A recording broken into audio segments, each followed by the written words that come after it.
Hey y'all, welcome and welcome back to my channel. It's me, Kia Simone. And let's get into this Real Housewives of Potomac where I cannot keep up with these frenemyships. One day they falling out, crying and screaming. The next day they crying and making up. Child, it's break up to make up in Potomac and I can't. Let's just get into it. Before we do, please be sure to like, share, comment, and subscribe if you have not already. Of course, I want to shout out my super thanksters. Shout out to Lorenzo Malone, Shy Go 2, and Yvette Greer. Thank y'all. I appreciate y'all.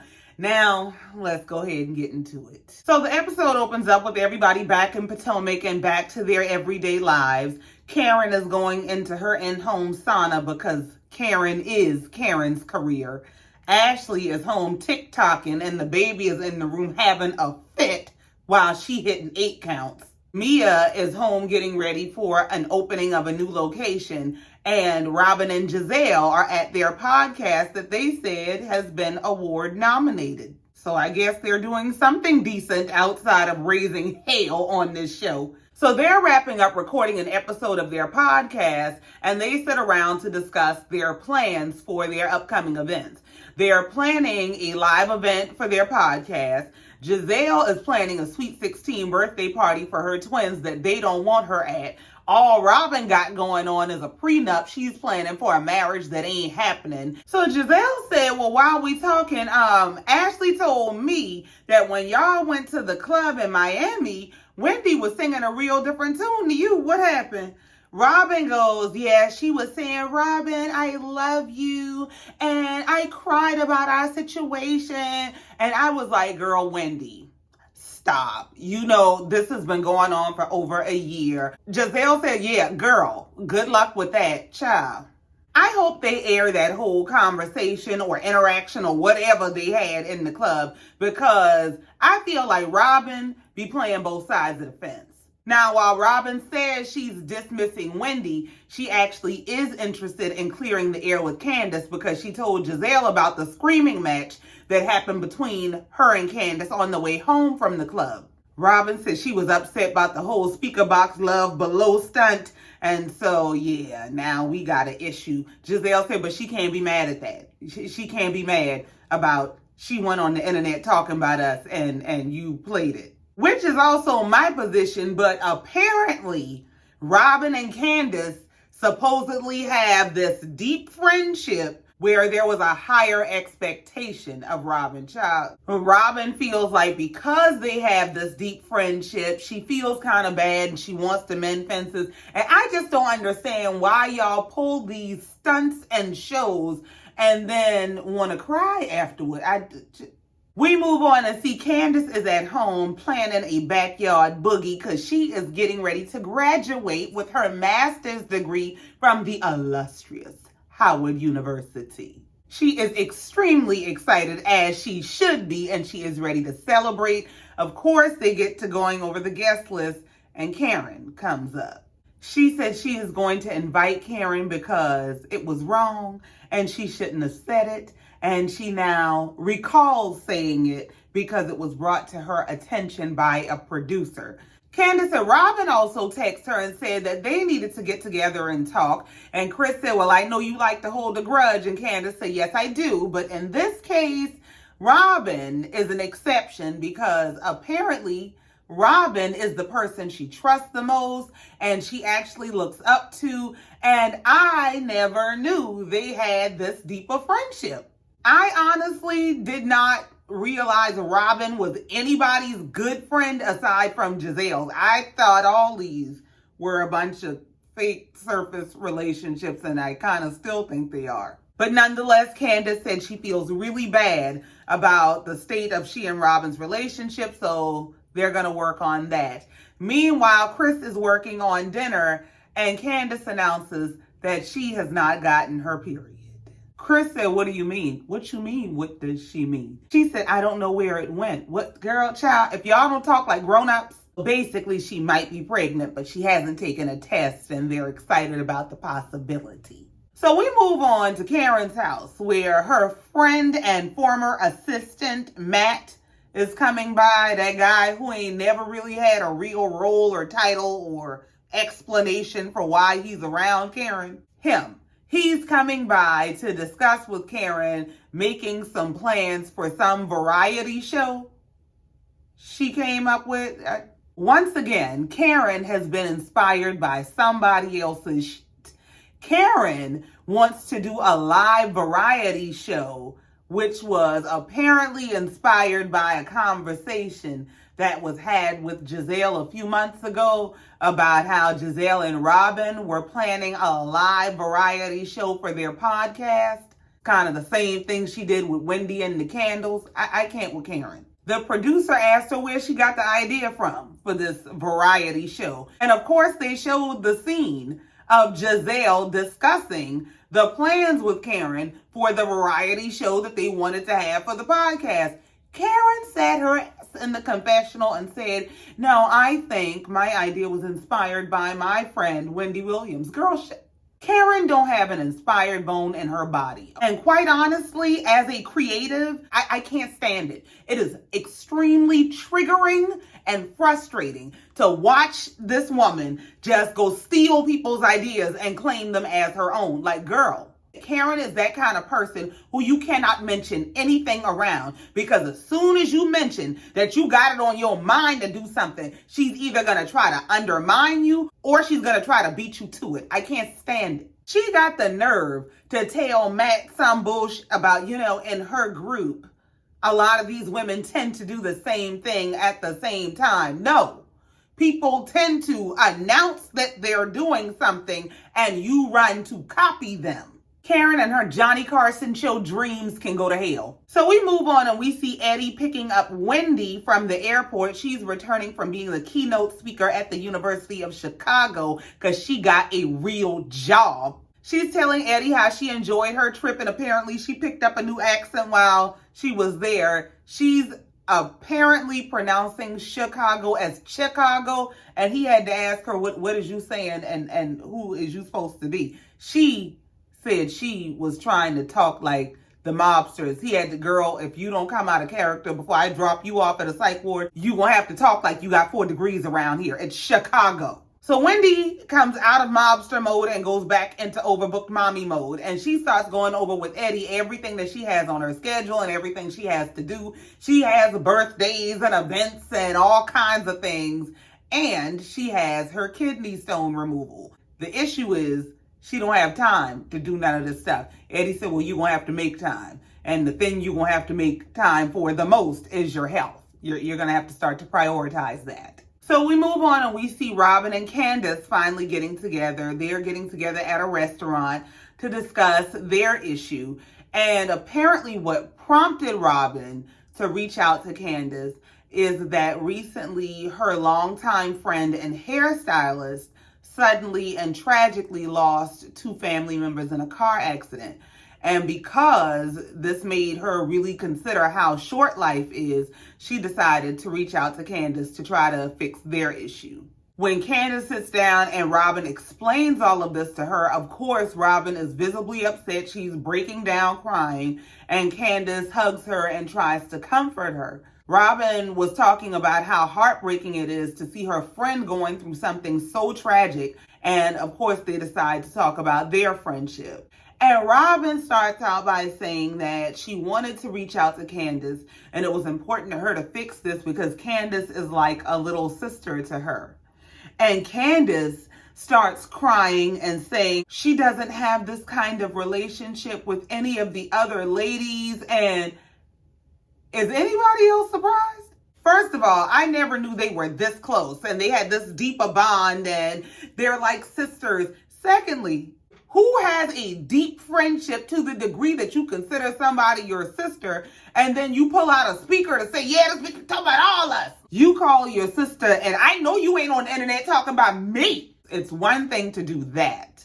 It's another thing to wait till y'all get the whole group together and I'm going to expose you to the group because you been talking about all us. Why, if this was your little sister, why would you pick up the phone and say, hey, we got an issue because I got on the internet and you on the internet talking about me? Candiace said to Robin, what I don't understand is why, if you felt like I was talking shit about you, Why wouldn't you come to me directly and talk to me about it? Robin said, what do you mean? I felt like you were questioning my loyalty in what you said. And I felt like I had been a good friend to you. As a matter of fact, I was the only one in the group to go against Giselle with what she was saying about Chris.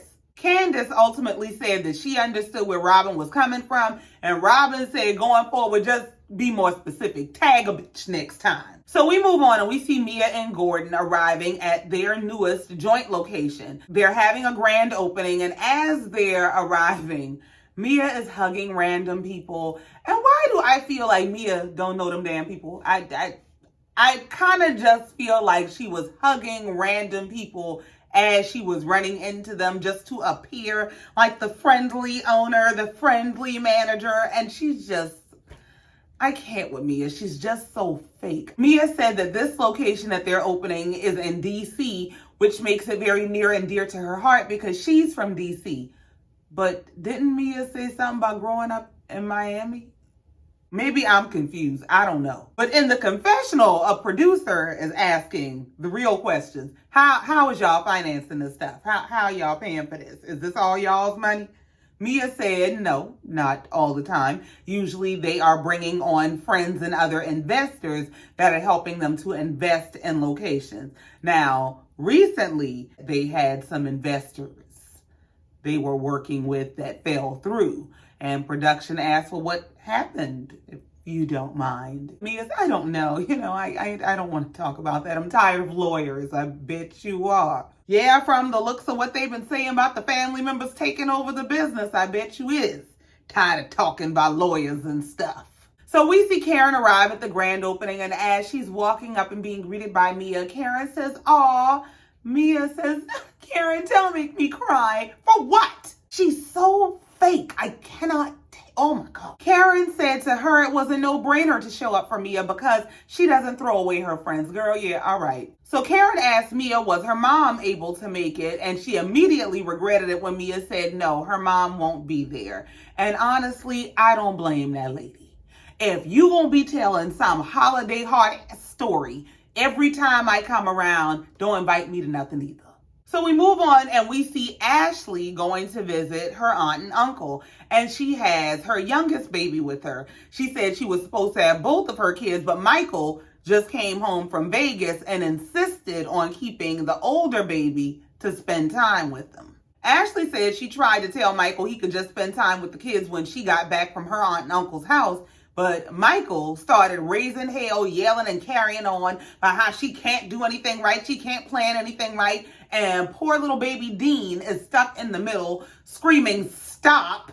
All jokes aside, that's sad. That's not cute at all. Her aunt and uncle are telling her it's bad when your toddler has to referee y'all. It's time to separate. In the confessional, Ashley said she doesn't know how she's going to feel being in a house with two kids by herself, and she doesn't know that that's the most important thing right now. It's urgent. A lot of adult issues are rooted in childhood trauma. And by the time that you realize that getting your kids into a healthy environment is the most important thing, it's probably going to require some licensed professional individual to help them unravel all of the trauma and damage of their childhood. Ashley breaks down, telling them how she is terrified of being on her own and being responsible for the well-being of two children. And Lord knows Ashley works my last nerve all of the time. But God knows I just wanted to reach through the screen and hug her. Ashley is in a place where she is coming face to face with her deepest fears. I think Ashley has a deep fear of being a single parent because of her own childhood trauma, because of things that she saw and experienced and saw her mom deal with. I think she is terrified of becoming a single parent and repeating patterns that she saw with her mom. And when you've been raised by a single parent and you've seen the struggle of single parenthood firsthand, that's a natural fear to have. But her aunt reassures her that she is not alone. She will never be alone. She always has her family. They have her back and they love her. And she also reassures her that she's an amazing mother, and not being with Michael is not going to change that. She just has to believe in herself. And her uncle chimed in to say she has to believe in what's around her more than she believes in Michael. And that's the absolute truth. I think Ashley has built a whole life based on all of the fears that she has. And I think she is going to go into a season that's necessary where she needs to be on her own for a while so that she can learn that her wings work. You can fly on your own and not just on the back of this man. Girl, one monkey don't stop no show. You might find out that if you let that monkey go, the show will actually get better.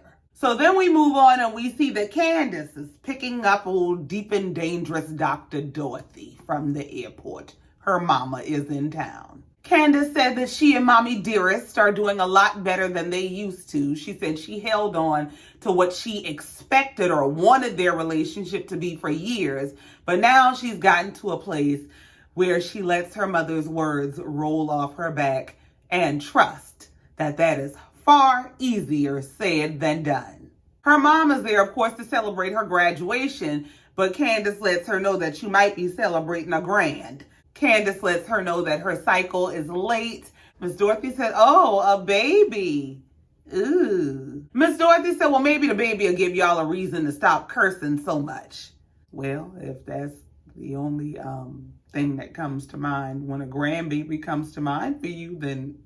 So we move on to see Giselle and her girls arriving at their Sweet 16 birthday party. And while Giselle works my last nerve, her girls are absolutely gorgeous. They are, oh my God, they were so pretty. And their party was beautiful. Giselle actually looked nice. They probably helped her pick the outfit out. Giselle was worried about them liking the decor, and they said, "Why? We love it." It was just beautiful. So Giselle shows them into their party space and said she reserved a separate room for her and her girlfriends because, you know, she's not welcome. Her baby daddy, Pastor Jamal Bryant, shows up to celebrate his girls, and Cal is all excited to see Jamal. You know Jamal lost Cal to Giselle in the divorce.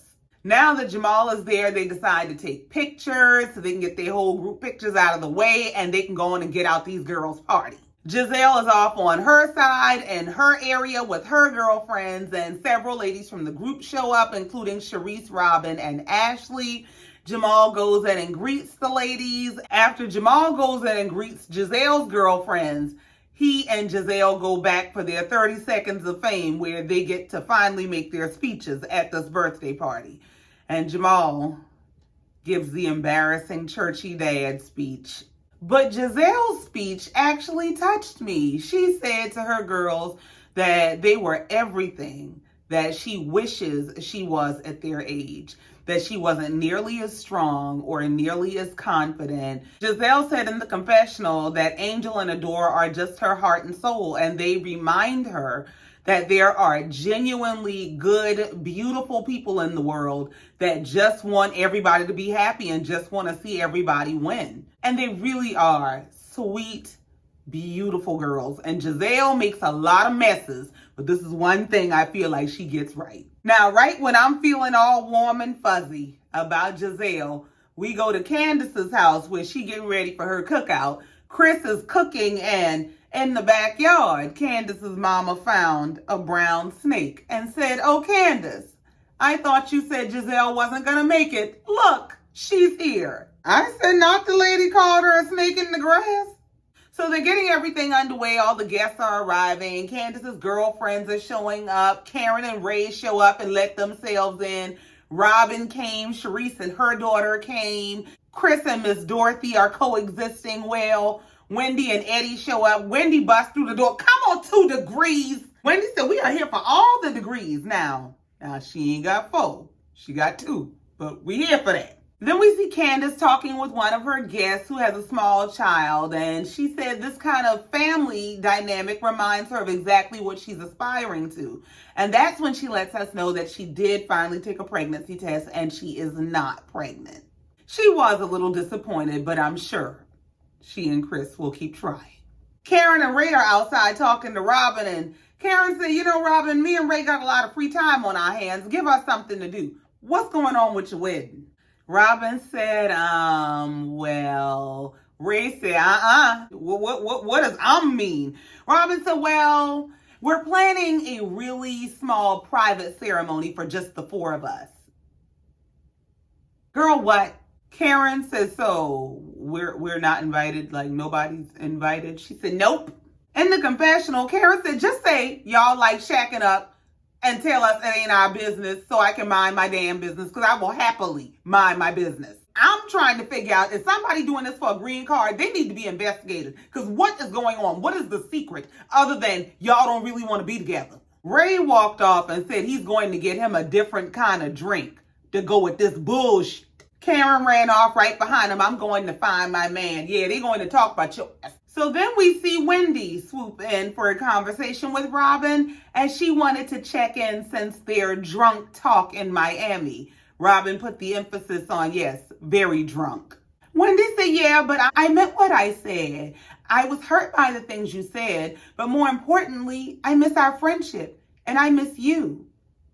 And I missed it, because when did anybody aside from Giselle become this deep of friends with Robin? Robin said, well, you know, I've had some time to think about it, and I've been wondering, why is it that you were so comfortable having that conversation with me at the club one-on-one when there wasn't an audience, or it didn't seem like you needed to win a debate? She said the conversation just wasn't met with the same contention that the whole situation had last year when I got dragged for asking a question, and I just wanted to know why. In other words, it seemed like you want to kick me in public and then kick it with me in private. So which one is it? Wendy said, well, that actually is a valid question, and it is.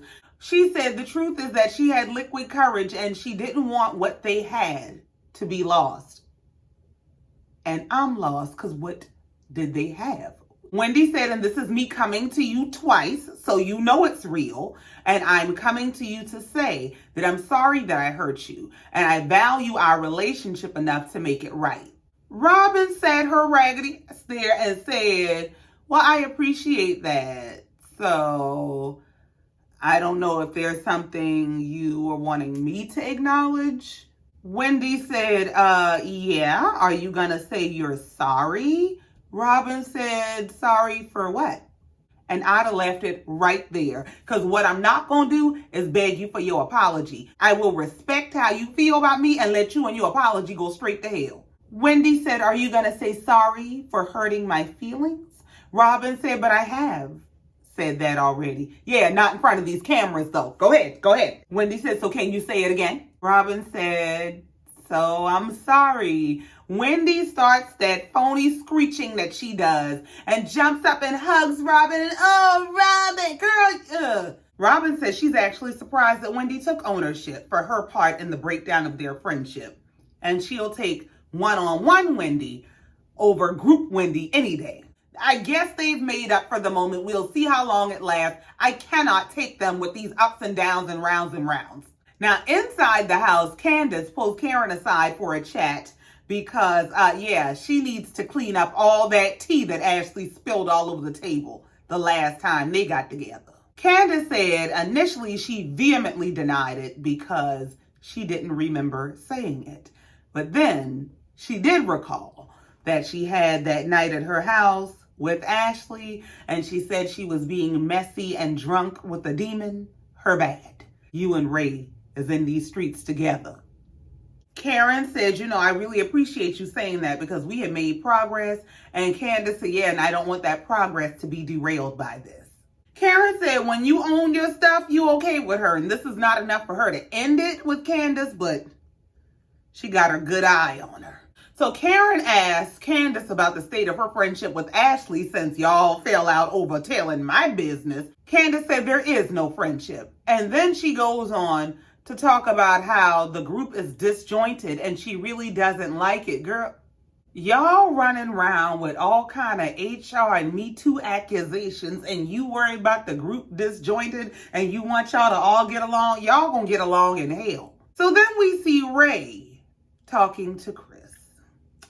And he's talking to Chris about the whole issue with Giselle, because on the way there, he had asked Karen if he's going to get to see Giselle today. And when he found out that Giselle ain't going to be there because of this whole beef issue, he was real disappointed. So you know he's going to try to fix this because he liked to see his girl. Ray said it seems to him that the issue has nothing to do with Candiace. It's an issue between Chris and Giselle. Chris said, well, the thing is, he was just trying to help Giselle understand how Candiace communicates better so that Candiace and Giselle could improve their communication. Once again, the road to hell is paved with good intentions.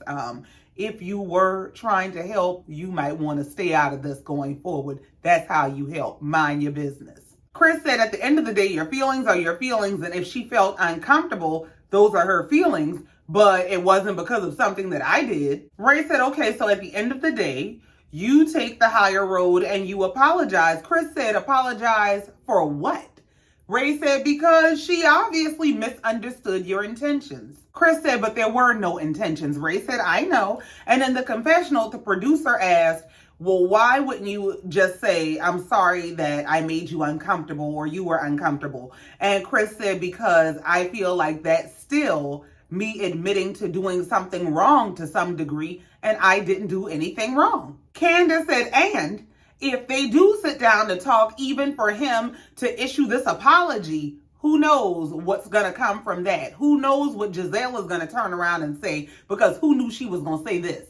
So Ray and Chris in their chat, Candiace is getting ready to give her thank you speech, and Chris is stomping around about to blow a gasket. He walks into the kitchen just as Candiace is gathering all the guests. It's too many people in here. Boy, if you don't care your ass outside. As Candiace is tearfully thanking her mom for being an amazing example to her, Chris is stomping out the door about apologize for what? I ain't do shit. And the episode comes to an end with Candiace looking around the room, taking in all of her blessings and toasting to magical blackness. And Chris is on the porch just trying to not tear the club up. And it looks like next week, Giselle has found her a new target. She is all up and through Mia's business and trying to find out if Mia is sharing G with Jacqueline. Child, Mia and Jacqueline got a history of sharing men, and she trying to find out, is that still going on now? Child, it's going to be a mess. But that's it. That's all. And I ain't got no more. Thank you so much for coming down here, listening to me, and letting me get this off my chest. Please be sure to like, share, comment, and subscribe if you have not already. And in the meantime, until next time, just like every time, I love you and I mean it. Bye.